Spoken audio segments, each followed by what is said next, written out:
All right, so here we are. Now we're talking about personal protective equipment on here, okay? We're not talking about masks and respirators.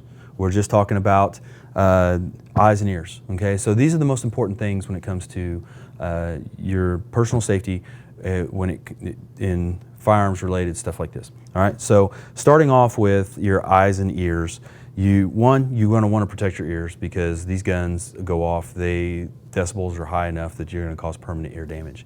I already have permanent ear damage. I got the ringing in the ears and stuff from the military.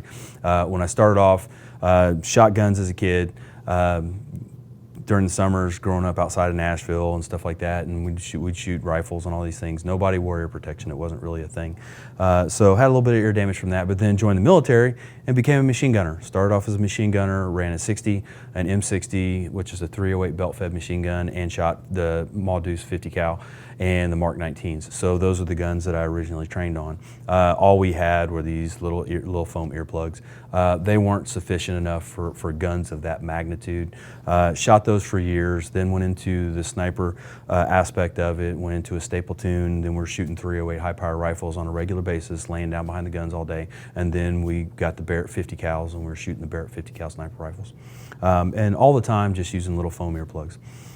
For guns that large, not enough protection, okay? So ear protection has evolved greatly over the years, and we'll start off with ears and then we'll talk about a little bit about eyes.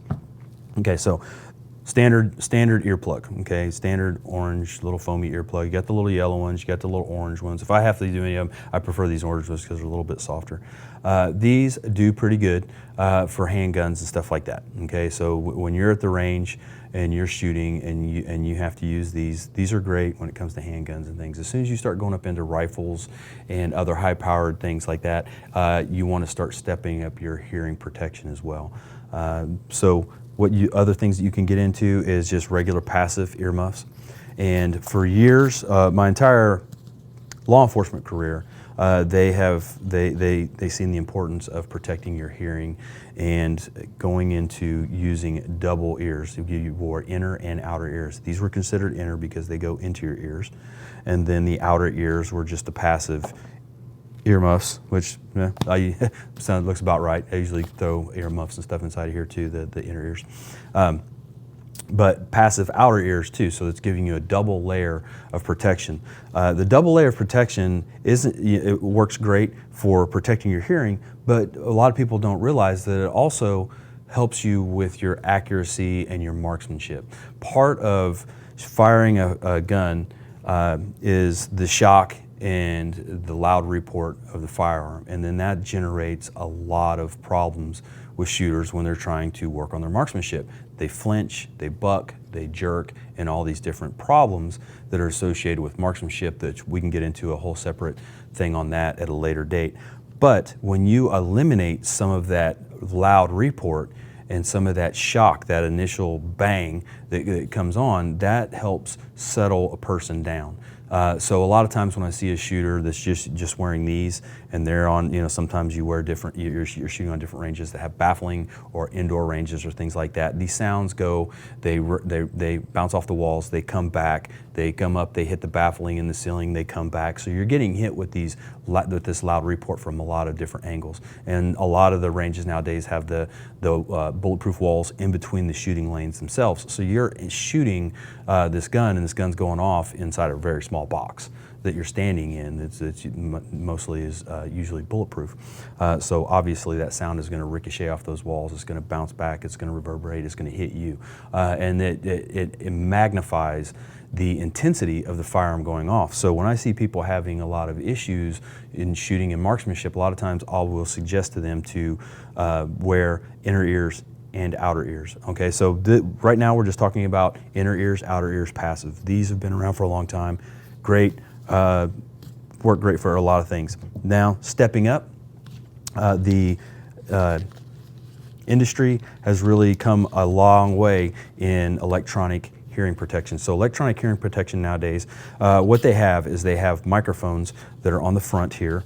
So these microphones will pick up the sounds that are going on around you, and it has a little on-off switch, and you can turn up the volume. What this allows you to do, it allows you to wear your inner ears or go without inner ears on some of them, depending on where you're shooting and the calibers that you're shooting.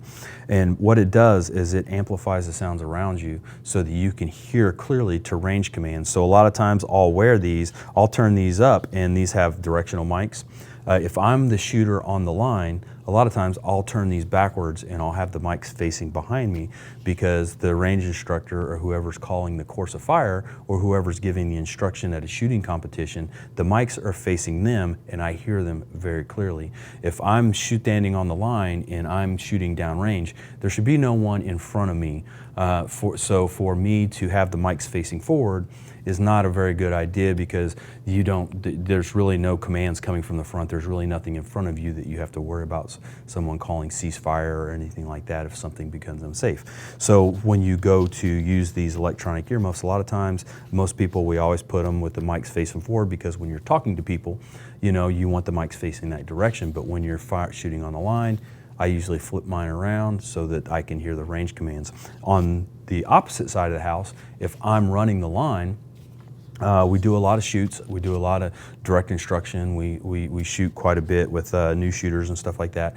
I always turn mine facing forward, because now I'm behind the person and the shooters are in front of me on the line, so that if something, a lot of times with these, I can pick up on a click. I can hear if someone has a misfire or malfunction or something like that. They pull the trigger and the gun doesn't go off, and with new shooters, they don't know why.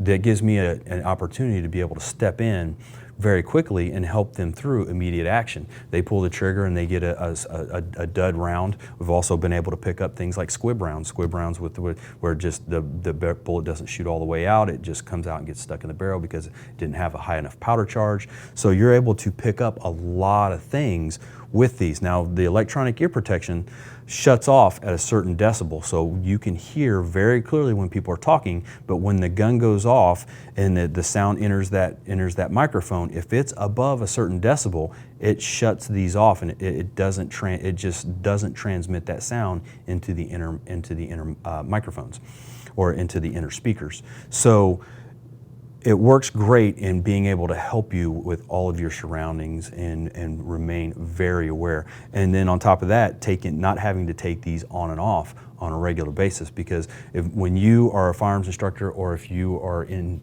receiving instruction, as someone's talking to you and you're having to take your passive ears or your inner ears or whatever off and on and off and on, that is a whole nother thing that gets involved with weapons handling, things like that. So you'll find people just get, new shooters just get into a situation where they're like, okay, I got my ears, I got this, and you're trying to figure out what you need to do here. So leaving these things on and letting them run, great. You'll also find that at the end of the day, you don't hear as well as you thought you did, because you'll have these things turned up and you'll hear everything great. You'll take them off and you'll feel deaf, because these things have picked up all the sound. Now you're not receiving that anymore, and you feel like you can't hear very well. So that's the part of it at the end. Now so we've got most basic, standard, moving up the scale to our electronic, and then we get to really top of the line.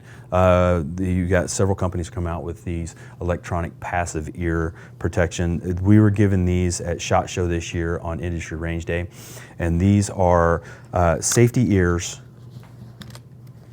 and this comes in a case. These are rechargeable.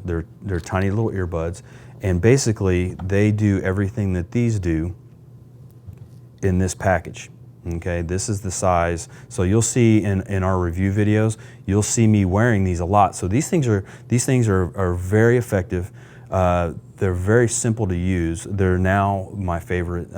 These are the high end. These are more expensive, but these don't get in the way of eyeglasses. So when you're wearing your regular ears and you put these on and you put your eyeglasses on, it pushes these frames and stuff like this big part of this square frame right here, pushes that into your temple, as this sits over your ears. So as it does that, it's no big deal to have that over your ears. But if you're spending 2 hours on the line, if you're spending 4 hours on the line, or if you're in a class and you're spending 8 hours of a full 8-hour day shooting, by the end of the day, that's going to hurt. You're gonna have the indentions in there, may cause headaches, stuff like that. These are great because they don't get in the way of anything. I mean, they are completely out of the way. They fit in there. One of the things I love about these also is they're just a one button thing. So hold it in, they turn on, they automatically turn on to the low setting, and then you just touch the button again and it takes it to the high setting. So they're simple. You have some others out there that have Bluetooth connections and they have all these other different things and whiz bang things that they do, but and that's great, more options, that's fine. But what I love about these is the simplicity. So these are great for outdoor and low caliber indoor, okay? But if I were still going to be shooting a rifle on an indoor range or something like that, I'm still going to throw on some outer ears just as a precaution. These also, just a shout out to Safety Ear on this.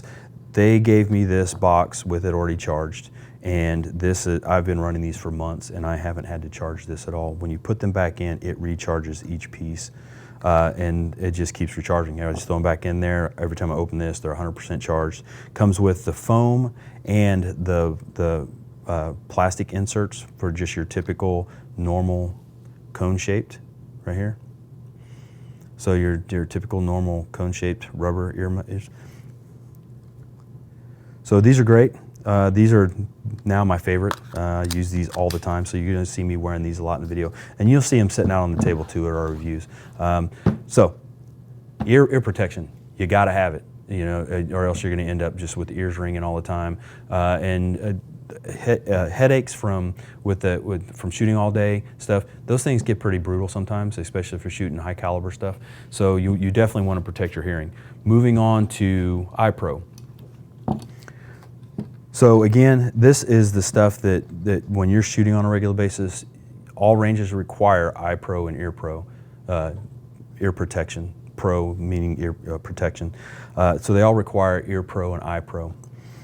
This is your most basic, okay? Just about every place has these, you buy them for a couple bucks and they come with, or you rent them on the range or whatever. These are just standard, I don't even know if OSHA approved, ANSI approved, whatever, just standard work eyeglasses or safety glasses. Some of the things that you want to look for when it comes to your safety glasses. One, fit. You want to make sure that they fit on your head. These are completely adjustable, so you can pull them in and out. Only thing is, these aren't very comfortable because of these square pieces here. But what you're looking for is you're looking for something that, as you can see, this has this curved piece right here that comes up and goes around, and you'll see that most of your high-end eye protection has that. And what this does is this prevents, like if someone shows up and they're wearing their favorite sunglasses, that's not really eye protection. That's not really rated to stop an impact, because if you spend any amount of time on a range, you're going to get a piece of splashback, meaning that a projectile is going to go down range, it's going to hit a target, and then it's going to hit a rock in the dirt or a piece of the pole or a piece of concrete or something, and part of it is going to splash back at you. If you spend any real amount of time on the range, we've all been pelted by something. It feels like getting hit with a BB or something. But if you're just wearing regular sunglasses, those aren't rated to protect you against stuff like that, and you're wearing these to protect your eyes.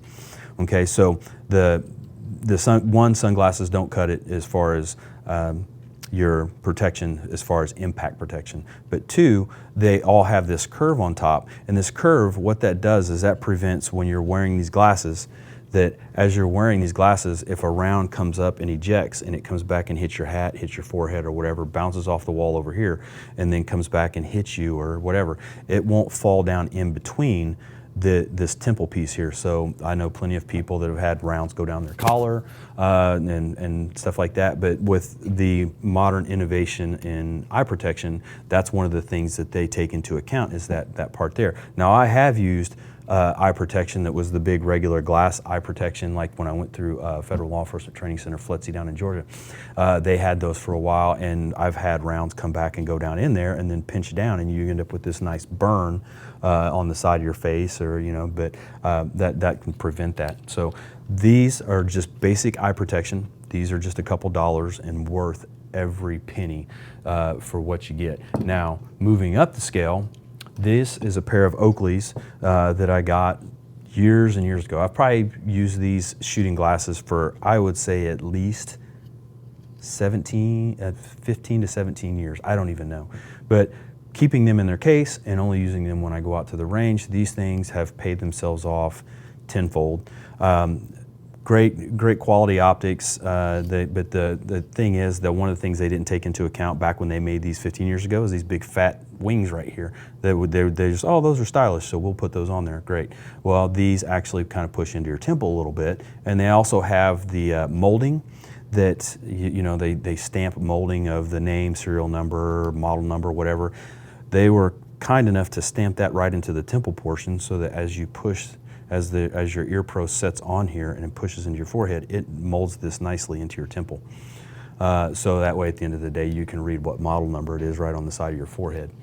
But these things have paid themselves off, and I have received impacts to the face with splashback and shooting still targets up close. I've been hitting the cheeks and stuff like that and got cuts when I've had them ricochet off there and come down and cut my cheek. Well, I can only imagine if it ricocheted off the lens and cut my cheek, the impact it would have had if it just went directly into the eye. So that's these things are worth it. Moving up to a higher quality that I think is our SSP eyewear that we were testing out. That we received from SHOT Show as well. So SSP is these are making a much thicker lens. So these are going to be able to absorb a great deal of impact. But also what they have on here is these are a little bit thinner here, and these are hollowed out on the inside just a little bit. So that way, when your ear pro is pressing on the side of your head, it's not digging in as much.